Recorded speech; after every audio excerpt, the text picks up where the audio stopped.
ଜୟ ଶ୍ରୀ ଜଗନ୍ନାଥ ଭାଇ। ମାନେ ସର୍ବପ୍ରଥମେ ଗୁରୁଦେବ ଗଣପତି ଏବଂ ଜଗଦମ୍ବାଙ୍କୁ ପ୍ରଣାମ କରିବା। ତେବେ ଆମେ ରାଷ୍ଟ୍ର ଶାସନକୁ ଆଗକୁ ରେକର୍ଡ କରିବା। ଆଜି ସଂକ୍ରାନ୍ତି, ଆଜି ଆକ୍ଚୁଆଲି ଅନଧ୍ୟାୟର ଡେ। ଠିକ ଅଛି, ତ ଯାହା ବି ହଉ, ସଂକ୍ରାନ୍ତି ଯାହା ଯୋଗ ହଉଛି ଆମେ ତାକୁ ନେଗ୍ଲେକ୍ଟ କରିପାରିବାନି। ସେଥିପାଇଁ ଆମେ ଜଷ୍ଟ ଡିସ୍କସନ କରୁଛୁ, ନାହିଁ କିଛି ପଢୁଛୁ। ଗୋଟେ ବାସ୍ କ୍ଲୋଜ ଇନସାଇଟ କି ଆକ୍ଚୁଆଲି ହୁଏ ତ ହୁଏ କଣ। ତ ଯାହା ହଉଛି ହଉର ପ୍ରିନ୍ସିପୁଲରେ ଚାଲେ, ଆଉ ଆଷ୍ଟ୍ରୋଲୋଜି ଦେଖିବା ଦରକାର ନାହିଁ। ପ୍ରଭୁ ଆପଣ ଯାହା କରୁଛନ୍ତି, ଆଉ ମୋର ଟେନସନ ନାହିଁ, ଏବେ ଆପ ସମ୍ଭାଳ लो। ସେଇଠି ଯଦି ମୁଁ କିଛି ଅସୁବିଧା ହବ ସେଇଟା ପ୍ରଭୁ ସମ୍ଭାଳିବେ। ଯଦି କହିବେ ମୁଁ କଣ୍ଟ୍ରୋଲ କରିବି ମୋର ଜୀବନ, ହୁ ଆର୍ ୟୁ ଟୁ ଟେଲ। ପ୍ରଭୁ କହିବେ ଆଶା you R great, you R Garh like being, ତ ତୁମେ ତମର କଣ୍ଟ୍ରୋଲ କର, କିଏ ରୋକିଲା। ତ ଏଇଟା ହେଲା ଗୋଟେ ସିମ୍ପଲ ଡିଫରେନ୍ସ। ତ ଆଜି ଯୋଉ ସଂକ୍ରାନ୍ତି ହଉଛି, ଆଜି ହଉଛି ଉତ୍ତରାୟଣ ସୂର୍ଯ୍ୟଙ୍କର ବହୁତ ହି ବଢିଆ ଦିନ। କାହିଁକି ନା ଆଜି ଉତ୍ତରାୟଣ ଗତି ଷ୍ଟାର୍ଟ ହଉଛି, ଆଜିଠୁ ଦିନ ବଡ ହବ, ରାତି ଛୋଟ ହବ। ତ ଆଜି ସୂର୍ଯ୍ୟ ଆମର ପ୍ରବେଶ କରିଗଲେ ମକର ରାଶିରେ, ଏବଂ ଆଜିର ସବୁ ଶୁଭ କାମକୁ ରିଜ୍ୟୁମ ମିଳିଯିବ। ଯୋଉ ଶୁଭ କାମ ଗୁଡାକ ବନ୍ଦ ଥିଲା ରିଜ୍ୟୁମ ମିଳିଯିବ। କିନ୍ତୁ ବିଶ୍ୱାସ କରନ୍ତୁ, 2026 ଇଜ ଏ ଭେରି ଭୋଲାଟାଇଲ ଇୟର। ଏଥିରେ କିଛି ଭରସା ନାହିଁ। ଇୟରରେ, ଏ ବର୍ଷରେ ତୁମର ହଜାର ଅଟକି ଥିବା କାମ, ଯୋଉମାନଙ୍କର ହଜାର ଅଟକି ଥିବା କାମ, ସେଟା ସଟଡାଉନ ହବ। ଯୋଉମାନଙ୍କର ବହୁତ ଭଲ କାମ ଚାଲୁଥିବ ସେମାନଙ୍କର ବ୍ରେକେଜ ଧରିବ। ଠିକ ଅଛି, ତେଣୁ ଦୋଜ ହୁ ଆର୍ ଲକି, ସେମାନେ ଲକି ଗେମ୍, ମାନେ ଲକି ଜିନିଷ ପାଇବେ। ଆଉ ଯୋଉ ଯୋଉ ହୁଆର ଅନଲକି ଲାଇକ ମି, ସେମାନେ ଯାହା ହବା କଥା ହବ ଆଉ ତାଙ୍କ ସହିତ। ଆଉ କହିବାର ତାତ୍ପର୍ଯ୍ୟ କଣ କି ଏ ଇୟର ରେ ଦିଦିଟା, ଗୋଟେ ସୂର୍ଯ୍ୟ ଗ୍ରହଣ, ଦିଦିଟା ଚନ୍ଦ୍ର ଗ୍ରହଣ, ଗୋଟେ ସୂର୍ଯ୍ୟ ପରାଗ ଅଛି। ଏବଂ ଏ ବର୍ଷ ଯୋଉ ଭଳି ପ୍ରକାର ଗ୍ରହ ମାନଙ୍କର ସ୍ଥିତି ବନୁଛି, ଏ ସ୍ଥିତି ଆ, ମହାଭାରତର ସନ୍ଧି ସମୟର ଠିକ 6 ବର୍ଷ ପୂର୍ବରୁ ଯୋଉ ଭଳିଆ ସ୍ଥିତି ବନିଥିଲା, ସେଇଭଳିଆ ସ୍ଥିତି ବନୁଛି। କଣ ତମେ କଣ ଖାଲି ଯେତେବେଳେ କହୁଛ ଖରାପ କହୁଛ, ତ ଭଲ କିଛି କହୁନ। ଭଲ କଣଟା କହିବି? ଆବେ ଆମେ ଯଦି ଏତେ ଭାଗ୍ୟବାନ, ଧର୍ମବାନ, ଗୁଣବାନ, ଶୀଳବାନ, ରୂପବାନ, ଆଉ ଚତୁର୍ବର୍ଗକୁ ସାଧିଲା ବାଲା ହେଇଥାନ୍ତୁ, ତାହେଲେ ଆମେ କଣ ଇହ ଲୋକରେ ଜନ୍ମ ହେଇଥାନ୍ତୁ? ଆମେ ଏଠିକି ଆସିଛୁ ଦୁଃଖାଳୟ ଅଶାଶ୍ୱତମ, ଏହାକୁ ଭୋଗ କରିବାକୁ। ତ ଆଜି ସୂର୍ଯ୍ୟ ପଶିଗଲେ ମକର ରାଶି, ତାର ଇଂଲିଶ ନେମ୍ ହଉଛି କ୍ୟାପ୍ରିକନ। ତ ତୁମେ ଯେବେ ଯେବେ କୌଣସି ବି ଟ୍ରାନଜିଟ କୁ ଚେକ୍ କରିବ, କେବଳ ତମେ ରାଶି ହିସାବରେ ଟ୍ରାନଜିଟ ଚେକ୍ କରିବ ନାହିଁ। ଠିକ ଅଛି ନା? ରାଶି ହିସାବରେ ଟ୍ରାନଜିଟ କୁ ଚେକ୍ କରିବ ନାହିଁ, ତମେ ଲଗ୍ନ ହିସାବରେ ବି ଚେକ୍ କରିବ। ରାଶି ହିସାବରେ ଟ୍ରାନଜିଟ କଣ ଦବ ତମକୁ? ରାଶି ହିସାବରେ ଟ୍ରାନଜିଟ ଦବ ତମକୁ ମନର ଚିନ୍ତା ଚେତନା କଥା। ଲଗ୍ନ ହିସାବରେ କଣ ଦବ ଟ୍ରାନଜିଟ? ନା it will give you overall direction about your ନିଜତ୍ୱ ଲାଇଫ। ବର୍ତ୍ତମାନ ସମସ୍ତେ ସୁଖରେ ଅଛନ୍ତି, ଶାନ୍ତିରେ ଅଛନ୍ତି, ଆନନ୍ଦରେ ଅଛନ୍ତି, ଗଦଗଦିତ ଅଛନ୍ତି। କାହିଁ ଅଛନ୍ତି? ନା ସମସ୍ତଙ୍କର ସମୟ ଭଲ ଚାଲିଛି, ଏବଂ ସେଇଥିପାଇଁ କି ସବୁ ଠିକ ଠାକ ଚାଲିଛି। ଏବେ ସୂର୍ଯ୍ୟ ଯଦି ମକର ରାଶିରେ ପଶିଗଲେ କଣ ସୁବିଧା, କଣ ଅସୁବିଧା? ନା ବର୍ତ୍ତମାନ ସୂର୍ଯ୍ୟଙ୍କର ହଉଛନ୍ତି, ସୂର୍ଯ୍ୟ ଯୋଉ ରାଶିରେ ପଶିବେ, ସେ ରାଶିରେ ଅନ୍ୟ ଗ୍ରହ ମାନଙ୍କୁ ସେ ଅସ୍ତ କରିଦେବେ, ଯାହା କହନ୍ତି ଅସ୍ତାଙ୍ଗତ। ଇଂଲିଶର English is a very poor language to explain Sanskrit. That's why ଅସ୍ତାଙ୍ଗତ means it is called like combust, but it is not a pure and proper word to explain that word ଅସ୍ତାଙ୍ଗତ। ଠିକ ଅଛି, ଅସ୍ତ ମାନେ ଛୁପି ଯିବା। ତ କ୍ୟାପ୍ରିକନ ରାଶିଟା ଯୋଉ ଯୋଉ ମାନଙ୍କ ପାଇଁ କି ଶୁଭ,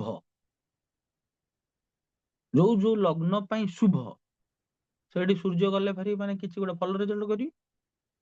ବଟ କ୍ୟାପ୍ରିକନ ରାଶିଟା ତୁମ ଲଗ୍ନ ହିସାବରେ ଯୋଉ ଯୋଉ ଲଗ୍ନ ବା ରାଶି ପାଇଁ ଅଶୁଭ, ସେଠି ସିଏ ଖରାପ ରେଜଲ୍ଟ କରିବେ। ଯୋଉ ଯୋଉ ରାଶି, ଯୋଉ ଯୋଉ ଲଗ୍ନ ପାଇଁ, ଯୋଉ ଯୋଉ ଲଗ୍ନ ପାଇଁ କି, ଧର ଲଗ୍ନ ପାଇଁ କି ଭଲ ହେଇଥିବ, ରାଶି ପାଇଁ ଖରାପ ହେଇଥିବେ, ତାହେଲେ ଲଗ୍ନର ପଜିଟିଭ ଇମ୍ପାକ୍ଟ ମିଳିବ, ରାଶି ପାଇଁ ନେଗେଟିଭ ଇମ୍ପାକ୍ଟ ମିଳିବ। ଯଦି ରାଶି ପାଇଁ କି ନେଗେଟିଭ ହେଇକି ରାଶି ପାଇଁ ପଜିଟିଭ ହେଇକି ଲଗ୍ନ ପାଇଁ କି ନେଗେଟିଭ ହେଇଥିବେ, ତାହେଲେ ମନ ପାଇଁ ଭଲ ଇମ୍ପାକ୍ଟ ମିଳିକି ଲଗ୍ନ ପାଇଁ କି ଖରାପ ଇମ୍ପାକ୍ଟ ମିଳିବ। ଥରେ ବୁଝିବାର କଣ ଅଛି?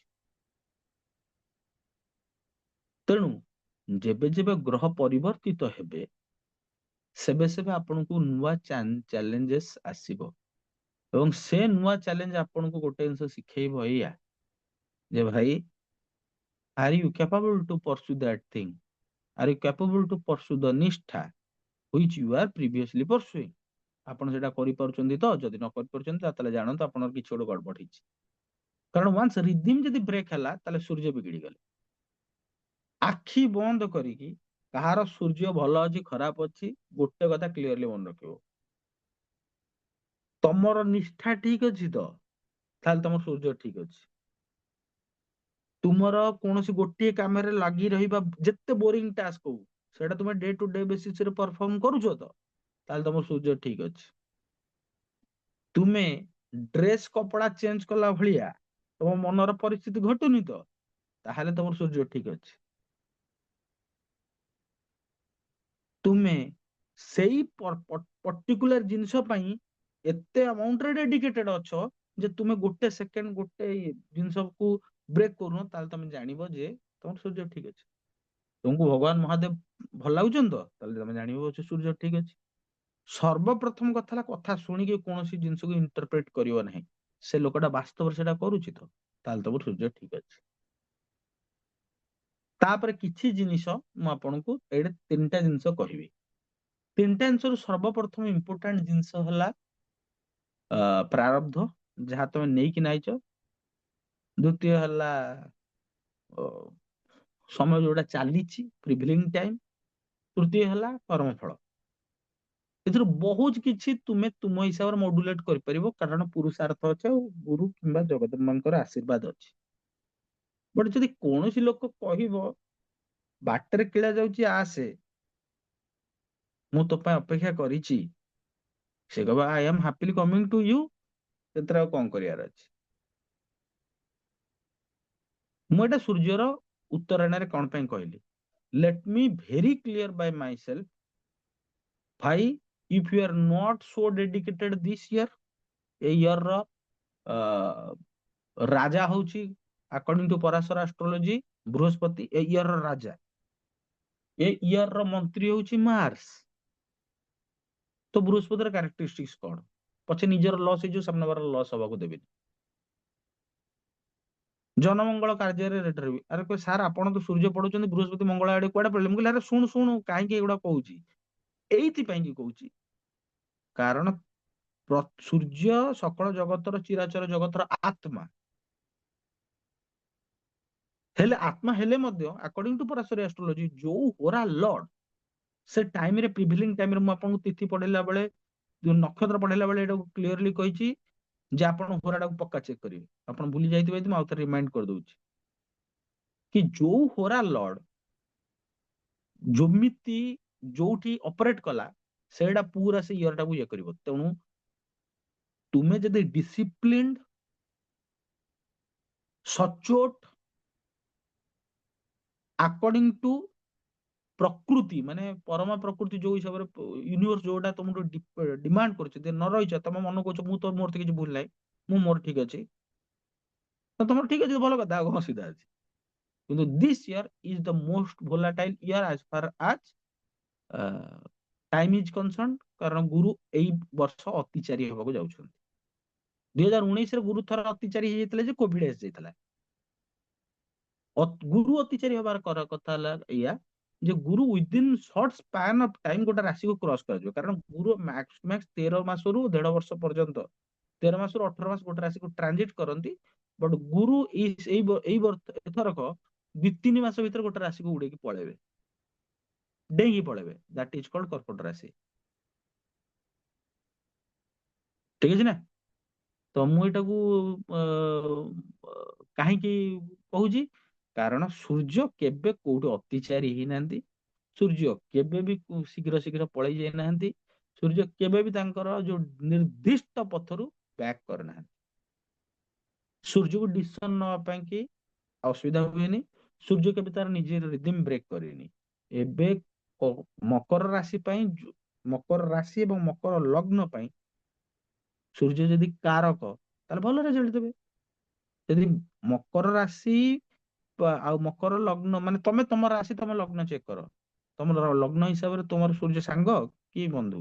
ଆଚ୍ଛା ମୁଁ ମୋର ଗୋଟେ ଛୋଟ ଏକ୍ସାମ୍ପଲ ଦଉଛି। ଧର ଗୋଟେ ଲୋକ ରହୁଛି ବିଛା ରାଶି ଧନୁ ଲଗ୍ନ, ବିଛା ରାଶିର ମାଲିକ କିଏ? ମଙ୍ଗଳ ହେଲେ। ଧନୁ ଲଗ୍ନର ମାଲିକ ଗୁରୁ ହେଲେ। ଏ ଦି ଜଣ ପାଇଁ ସୂର୍ଯ୍ୟ ପଜିଟିଭ କି ନେଗେଟିଭ? ଅବଭିୟସଲି ପଜିଟିଭ, କାରଣ ସେ ହଉଛନ୍ତି ତାଙ୍କର ସାଙ୍ଗ। ତମକୁ ଗ୍ରହ ମୈତ୍ର ଅଲରେଡି ପଢେଇକିନା ରଖିଛି। ଏବେ ତୁମେ ତୁମର ଡିସାଇଡ କର ତୁମର ଲଗ୍ନ ପାଇଁ କି ସୂର୍ଯ୍ୟ ମିତ୍ର କି ଶତ୍ରୁ, ଆଉ ତୁମର ରାଶି ପାଇଁ ରାଶିର ଲର୍ଡ ପାଇଁ ସୂର୍ଯ୍ୟ ମିତ୍ର କି ଶତ୍ରୁ। ତାହେଲେ ତୁମେ ବୁଝିପାରିବ ଯେ ପ୍ରତ୍ୟେକ ମାସର ଟ୍ରାନଜିଟ ରେ ସୂର୍ଯ୍ୟ ତୁମ ସହିତ କଣ କଣ କରୁଛନ୍ତି। ସେଥିପାଇଁ ଗୋଟେ ଡାଏରୀ ମେଣ୍ଟେନ କରିବାକୁ ପଡେ। ହୁଁ। ତେବେ ଆଜିର ସେସନରେ ମୁଁ ତୁମକୁ ଗୋଟେ ଛୋଟ ଇନସାଇଟ ଦେଲି। ନାହିଁ ମୁଁ କିଛି ପଢେଇଛି, ମୁଁ ଯୋଉଟା ଭାବିଛି କି ଏଇଟାକୁ ଦେଖିକି ଏଇଟାକୁ କେବେ ଭୁଲ କରାଯାଇ ପାରିବ ହବ ନାହିଁ, ସେଇଟା ମୁଁ ଆପଣମାନଙ୍କୁ ସେୟାର କରିଛି। ଆଜିର ସେସନ ପାଇଁ ସମସ୍ତଙ୍କୁ ଜୟ ଶ୍ରୀ ଜଗନ୍ନାଥ।